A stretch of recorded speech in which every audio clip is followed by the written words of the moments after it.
প্রধান উপদেষ্টার কাছে সুপারিশ জমা দিল আইন ও জনপ্রশাসন সংস্কার কমিশন। শেখ হাসিনাকে হত্যা চেষ্টা মামলার সব আসামি খালাস।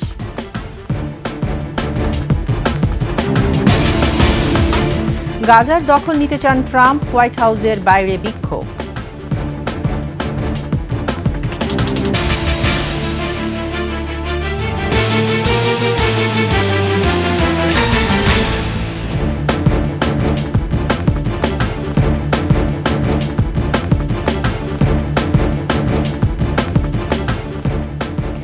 শুনছিলেন সংবাদ শিরোনাম। আমন্ত্রণ ২১শে দুপুরের সংবাদে, সাথে আছে আমি তাইজিন রহমান। দর্শক, ২১শে টেলিভিশনের সংবাদ একই সাথে সরাসরি দেখতে পাবেন আমাদের ফেসবুক পেজ www.facebook.com/2124 অনলাইনে।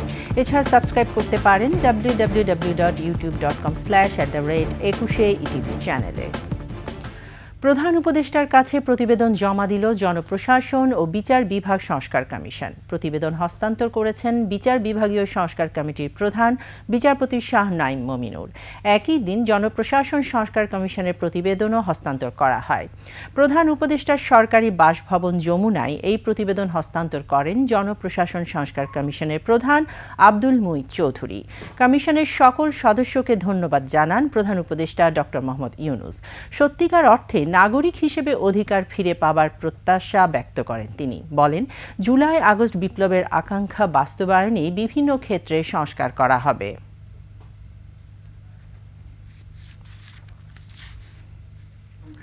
যেটা আমাদেরকে দিলেন সেটাতেই এত আশা জায়গায় যে হয়তো আমরা এটার থেকে মুক্ত হব, আমরা সত্যিকার ভাবে নাগরিক হিসেবে অধিকার ফিরে পাবো।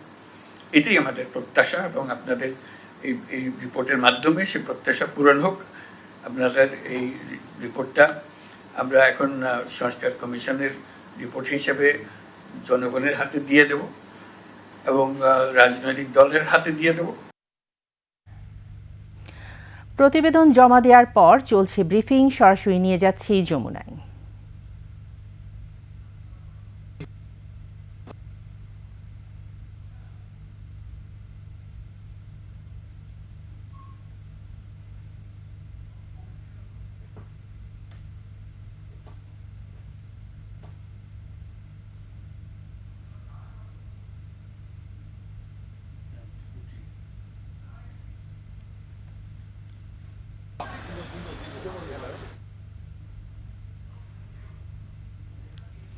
দর্শক, দুঃখিত, যান্ত্রিক সমস্যার কারণে আমরা ব্রিফিংটি এখন দেখাতে পারলাম না। চলে যাচ্ছি পরবর্তী সংবাদে। আন্দোলনের নামে কারণে অকারণে রাস্তাঘাট বন্ধ করে জনদুর্ভোগ সৃষ্টিকারীদের বিরুদ্ধে জনগণকেই রুখে দাঁড়াতে হবে বলে মন্তব্য করেছেন স্বরাষ্ট্র উপদেষ্টা। নৌ পুলিশ সদর দপ্তরে তিনি বলেন, গণহত্যাকারীদের দেশে ফেরাতে ইন্টারপোলে আবেদন করা হয়েছে। রেড নোটিশ জারি হলে সংশ্লিষ্ট দেশ নৈতিকভাবে তাদের ফিরিয়ে দিতে দায়বদ্ধ থাকবে। উত্তরা পশ্চিম থানায় অনাকাঙ্ক্ষিত ঘটনার জন্য দায়ী পুলিশ সদস্যের ব্যাপারে ব্যবস্থা নেওয়া হয়েছে বলেও জানান স্বরাষ্ট্র উপদেষ্টা। জনগণের কিন্তু ধৈর্যের বাঁধ ভেঙে যাবে। এই সময় দেখবেন যে জনগণের কিন্তু তাদের ক্ষেত্রে অন্য রকমের ব্যবস্থা নেওয়ার চেষ্টা করে। বাট যারা দেশে নাই তাদের তো আমাদের পুলিশ গিয়ে ধরে আনতে পারে না। এটা ক্ষেত্রে আমরা চেষ্টা করতেছি, যেহেতু পার্শ্ববর্তী দেশের সাথে আমাদের একটা ট্রিটি আছে, ওইভাবে তাদের আনা যায় কিনা। ক্ষমতাচ্যুত প্রধানমন্ত্রী শেখ হাসিনাকে হত্যা চেষ্টার মামলায় ফাঁসির ৯ আসামি সহ সাজাপ্রাপ্ত সব আসামিকে খালাস দিয়েছেন হাইকোর্ট। বুধবার বিচারপতি মোহাম্মদ মাহবুবুল ইসলাম ও বিচারপতি হামিদুর রহমান এই রায় ঘোষণা করেন। আদালতে আসামিদের পক্ষে ছিলেন ব্যারিস্টার কায়সার কামাল। রায়ে মামলাটিকে বিদ্বেষপূর্ণ বলা হয়েছে। তৎকালীন বিরোধী দলীয় নেত্রী শেখ হাসিনা ১৯৯৪ সালের ২৩শে সেপ্টেম্বর রূপসা এক্সপ্রেস ট্রেন যোগে খুলনা থেকে সৈয়দপুর যাচ্ছিলেন। পথে সভা করার কথা থাকলেও বিএনপি নেতা জাকারিয়া পিন্টু সহ তার নেতৃত্বে মামলার অন্যান্য আসামিরা শেখ হাসিনাকে হত্যার উদ্দেশ্যে ঈশ্বরদী স্টেশন এলাকায় ট্রেনে গুলি ও বোমা বর্ষণ করেন বলে মামলায় অভিযোগ করা হয়। এদিকে আসামি পক্ষের লোকজনের সঙ্গে হাইকোর্টে সাংবাদিকদের হাতাহাতির ঘটনা ঘটে। এতে এক সাংবাদিক আহত হয়েছেন।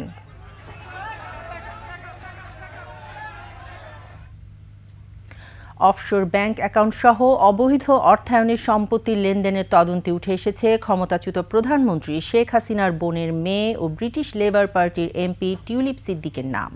গোপন তদন্তে পাওয়া তথ্য প্রমাণের ভিত্তিতে এমনটাই বলছে তদন্তকারীরা। ব্রিটিশ সংবাদ মাধ্যম দ্য টেলিগ্রাফের প্রতিবেদনে উঠে আসে এই তথ্য। বাংলাদেশের দুর্নীতি দমন কমিশন দুদকের বরাতে ওই প্রতিবেদনে বলা হয়, রূপপুর পারমাণবিক বিদ্যুৎ কেন্দ্র থেকে আত্মসাৎ করা অর্থ দিয়ে লন্ডনে 7 লাখ পাউন্ডের বিলাসবহুল ফ্ল্যাট কিনেছেন যুক্তরাজ্যের লেবার এমপি টিউলিপ সিদ্দিক, এমন অভিযোগ পেয়েছে দুদক। আর অর্থ পাচার করা হয় মালয়েশিয়ার অফশোর ব্যাংক অ্যাকাউন্টের মাধ্যমে। শুধু টিউলিপ নয়, শেখ হাসিনা পরিবারের অন্যান্য সদস্যদেরও উত্তর লন্ডনে 6.5 লাখ পাউন্ডের ফ্ল্যাট ও প্রায় 20 লাখ পাউন্ডের সম্পত্তি রয়েছে। এসব সম্পত্তি কেনার লেনদেন হয় পাচার করা অর্থের মাধ্যমে। এই অবস্থায় টিউলিপ সহ অভিযুক্তদের আর্থিক উৎস খতিয়ে দেখছে তদন্তকারীরা।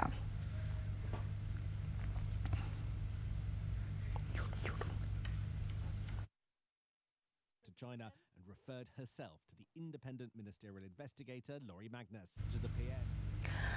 উত্তরের 16 জেলায় অনির্দিষ্টকালের জন্য পেট্রোল পাম্প বন্ধ করে দেওয়া হয়েছে। বিনা নোটিসে সড়ক ও জনপদ বিভাগের উচ্ছেদ অভিযানের প্রতিবাদে বুধবার সকাল 8টা থেকে বন্ধ রয়েছে পেট্রোল পাম্প। এর আগে মঙ্গলবার রাতে Bangladesh petroleum dealers, distributors, agents and petrol pump owners অ্যাসোসিয়েশনের রাজশাহী বিভাগীয় কমিটি এই ঘোষণা দেয়। প্রতিনিধিদের পাঠানো তথ্যচিত্রে ডেস্ক রিপোর্ট।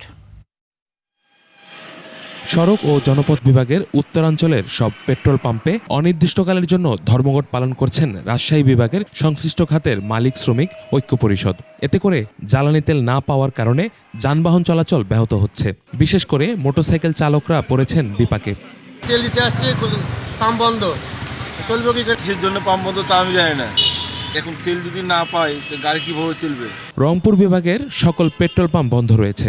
এতে করে আন্তজেলা ও আঞ্চলিক রুটে যাত্রীবাহী বাস ও মালামালবাহী ট্রাক সহ বেশিরভাগ যান চলাচল বন্ধ হয়ে গেছে।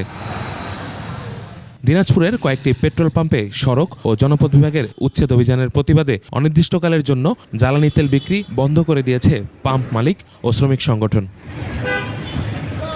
নীলফামারীতে অনির্দিষ্টকালের জন্য চলছে তেল বিপণন ও পরিবহন ধর্মঘট। জেলার 35টি ফিলিং স্টেশন থেকে ফেরত যাচ্ছে যানবাহন। সিরাজগঞ্জেও একই দাবির প্রেক্ষিতে চলছে পেট্রোল পাম্প মালিকদের ধর্মঘট। ইউসুফ হাসান নাইম, 21 টেলিভিশন। গণ অভ্যুত্থানের 6 মাস আজ। পরিবর্তিত পরিস্থিতিতে মানুষের সার্বিক স্বাধীনতা ও মানবাধিকার পরিস্থিতির উন্নতি হলেও তা শূন্য কোঠায় নামিয়ে আনা যায়নি। আইন শৃঙ্খলা নিয়ে হিমশিম খাচ্ছে সরকার। মূল্যস্ফীতি, দ্রব্যমূল্যের ঊর্ধ্বগতি নিয়ে দেখা দিয়েছে প্রশ্ন। গেল অর্ধ বছরে জাতির প্রত্যাশা প্রাপ্তির কতটুকু পূরণ হয়েছে, আরও কি কি করা যেত, বিষয়গুলো নিয়ে 21 টেলিভিশনের সাথে কথা বলেছেন রাজনৈতিক নেতৃবৃন্দ। সাক্ষাৎকার নিয়েছেন সোহেল সামি। রক্তক্ষয়ী সংগ্রাম শেষে কাঙ্ক্ষিত অভ্যুত্থান। 5 আগস্ট দেশ থেকে পালিয়ে যায় ফ্যাসিস্ট প্রধানমন্ত্রী শেখ হাসিনা। আমূল পরিবর্তনের অঙ্গীকার নিয়ে শপথ গ্রহণ করেন ডক্টর ইউনূসের অন্তর্বর্তী সরকার। তারপর কেটে গেছে 6 মাস। অন্তর্বর্তীকালীন সরকারের প্রধান উপদেষ্টা পদে অভ্যুত্থানের সাথে সরাসরি সম্পৃক্ত রাজনৈতিক ও বৈষম্য বিরোধী নেতাদের কাছে প্রশ্ন ছিল, প্রত্যাশার পূরণ কতটুকু? প্রাপ্তির জায়গা থেকে আমরা অনেক ক্ষেত্রে আশাবাদী হতে পারি, কারণ বিগত 17 বছরে আমরা দেখেছি আমরা ঠিক করে কথা বলতে পারি না, ঠিক করে লিখতে পারি না। ফ্যাসিস্ট হাসিনা রেজিমের যারাই ছিলেন না কেন, তাদের বিরুদ্ধে কোনো প্রকার কথা বললেই তাদেরকে গুম করা হতো, তাদেরকে খুন করা হতো। আগে একটা ফ্যাসিস্ট সরকারের অধীনে ছিলাম, সেখান থেকে মুক্ত হয়ে এখন একটা গণমানুষের সরকার আমরা মনে করি। এটা যেমন একটা স্বস্তির খবর, অন্যদিকে আমাদের যে আকাঙ্ক্ষা, সেক্ষেত্রে আমার মনে হয় যে আমাদের মধ্যে কিছুটা হতাশাও আছে। মৌলিক মানবাধিকার, আইন শৃঙ্খলা পরিস্থিতি নিয়ে মিশ্র প্রতিক্রিয়া উঠে এসেছে তাদের কথায়। আজকে আইন শৃঙ্খলায় 6 মাসও আপনি উন্নতি করতে পারেন। দ্রব্যমূল্যের আজকে চরম অবনতি। কুমিল্লা আমরা সেদিনও দেখলাম একজনকে হত্যা করা হয়েছে। তাই সামগ্রিকভাবে একটা কিন্তু দেশে একটা মানে অস্থিতিশীল একটা অবস্থা বিরাজ করছে। হাসিনা সহ আসলে কিছু মানুষ দেশ থেকে পালিয়ে গেছে, কিন্তু এই আমলাতান্ত্রিক যে ব্যবস্থা আমাদের সমাজে, সেখানে কিন্তু সেই ফ্যাসিস্ট কাঠামোর লোকজনই এখনো রয়ে গেছে। ফ্যাসিবাদের ফেলে যাওয়া সিন্ডিকেট ভাঙা গেলে জিনিসপাতির দামও নাগালের মধ্যে চলে আসবে বলে অভিমত তাদের। বাজার নিয়ন্ত্রণ করা বলেন, সিন্ডিকেটের সমস্যাগুলো বলেন, এই সিস্টেমটা ভাঙতে আমাদের মনে হয় যে কিছুটা সময় লাগবে। সেই জন্য আসলে পরিপূর্ণ সংস্কার দরকার। ডক্টর ইউনূস সাহেব নিজে ঠিক আছে, কিন্তু যে টিমটা সাজিয়েছে, আমাদের মনে হয় টিমটার মধ্যে দক্ষতা, অভিজ্ঞতা এবং সাহসের প্রচণ্ড অভাব। আদর্শগত ভিন্নতা থাকলেও বাংলাদেশকে ফ্যাসিবাদ মুক্ত রাখার প্রশ্নে সেই লক্ষ্যে সংস্কার ও নির্বাচনের ব্যাপারে একমত তারা। সোহেল সামি, 21 টেলিভিশন, ঢাকা। ফিলিস্তিনের অবরুদ্ধ গাজা উপত্যকার দীর্ঘমেয়াদে মালিকানা চান মার্কিন প্রেসিডেন্ট ডোনাল্ড ট্রাম্প। ওয়াশিংটনে সফররত ইসরায়েলি প্রধানমন্ত্রী নেতানিয়াহুর সঙ্গে যৌথ সংবাদ সম্মেলনে এই ঘোষণা দেন ট্রাম্প। বলেন, গাজা অধিগ্রহণ করে পুনর্নির্মাণ করবেন তিনি। এজন্য গাজা থেকে ফিলিস্তিনিদের মধ্যপ্রাচ্যের অন্য দেশে চলে যেতে বলেন। এই বক্তব্যের পর বিশ্বজুড়ে ব্যাপক সমালোচনার মুখে পড়েছেন ট্রাম্প। হোয়াইট হাউসের বাইরে শুরু হয়েছে বিক্ষোভ। প্রতিক্রিয়া জানিয়েছে সৌদি আরব সহ মধ্যপ্রাচ্যের দেশগুলো। বিস্তারিত দুলি মল্লিকের ডেস্ক রিপোর্টে।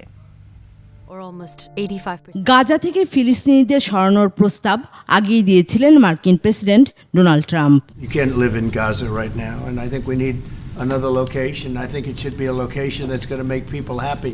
এবার সরাসরি গাজার মালিকানা চান তিনি। ওয়াশিংটনে সফররত ইসরায়েলি প্রধানমন্ত্রী নেতানিয়াহুর সঙ্গে যৌথ সংবাদ সম্মেলনে এ ঘোষণা দেন Trump. I do see a long-term ownership position, and I see it bringing great stability to that part of the Middle East and maybe the entire Middle East. বলেন, গাজাকে রিভেরা অব মিডল ইস্ট হিসেবে দেখতে চান তিনি। গাজা পুনর্নির্মাণের দায়িত্ব নিতে চান আর দীর্ঘমেয়াদে মালিকানা নেয়ার মাধ্যমে মধ্যপ্রাচ্যে শান্তি ও স্থিতিশীলতা প্রতিষ্ঠা হবে বলেও মত তার। The United States owning that piece of land, developing and creating thousands of jobs with something that will be magnificent in a এজন্য প্রয়োজনে গাজায় মার্কিন সেনা পাঠাতেও প্রস্তুত তিনি। এ সময় গাজাবাসীকে আবারও মধ্যপ্রাচ্যের অন্য দেশে চলে যাওয়ার পরামর্শ দেন ট্রাম্প। সংবাদ সম্মেলনে নেতানিয়াহু বলেন, গাজা আর কখনো ইসরায়েলের জন্য হুমকি হয়ে উঠবে না, এমনটা চান তিনি। Three goals, and the third goal is to make sure that Gaza never poses a threat to Israel again.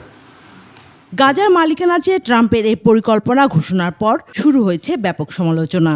Saudi আরব এরই মধ্যে ফিলিস্তিনি রাষ্ট্র প্রতিষ্ঠা ছাড়া ইসরায়েলের সঙ্গে সম্পর্ক করবে না বলে জানিয়েছে। বিক্ষোভ চলছে হোয়াইট হাউসের বাইরে। দুলি মল্লিক, ডেস্ক রিপোর্ট, 21 টেলিভিশন। নিচ্ছি সংবাদ বিরতি। বিরতির পর যা থাকছে। আখেরি মুনাজাতে শেষ হলো বিশ্ব ইজতেমার দ্বিতীয় পর্ব।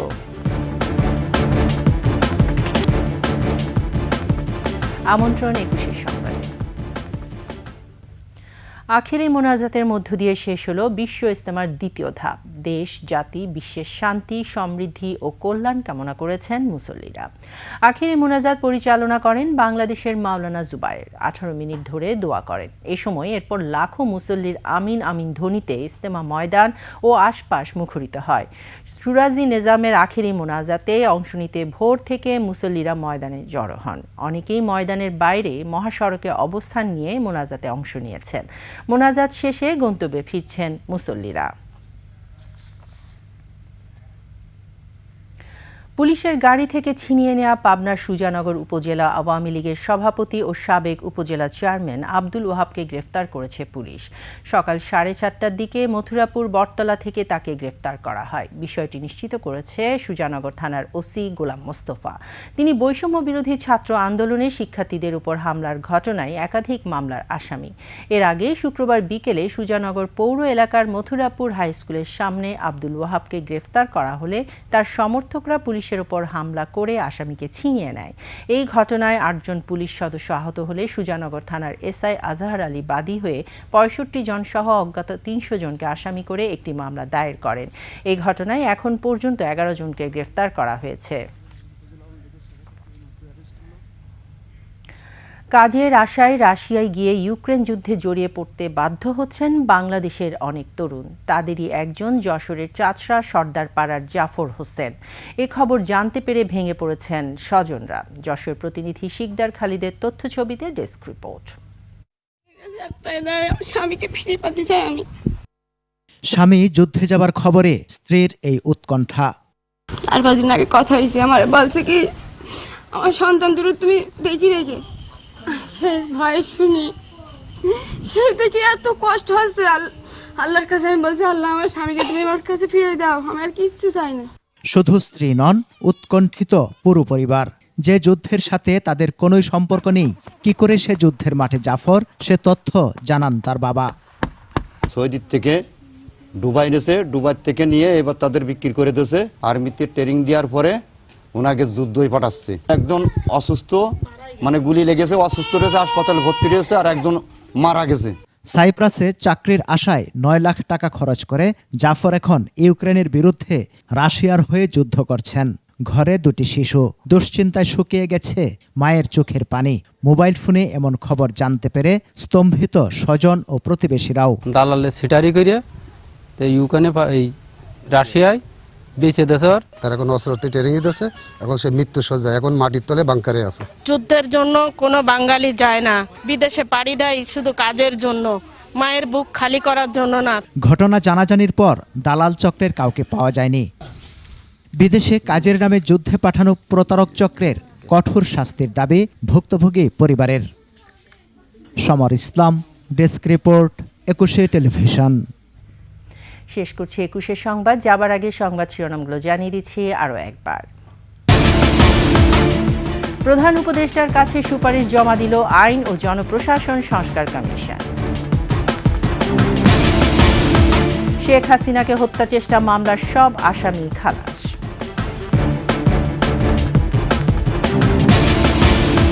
গাজার দখল নিতে চান ট্রাম্প, হোয়াইট হাউসের বাইরে বিক্ষোভ।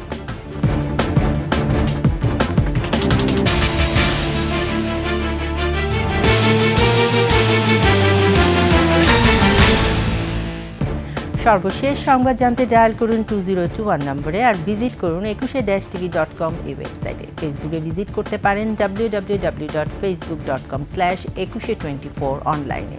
এছাড়া সাবস্ক্রাইব করতে পারেন www.youtube.com/@21etv চ্যানেলে। এতক্ষণ সঙ্গে থাকার জন্য ধন্যবাদ। পরবর্তী সংবাদ বিকেল 5টায় দেখার আমন্ত্রণ রইল। 21-এর সাথেই থাকুন।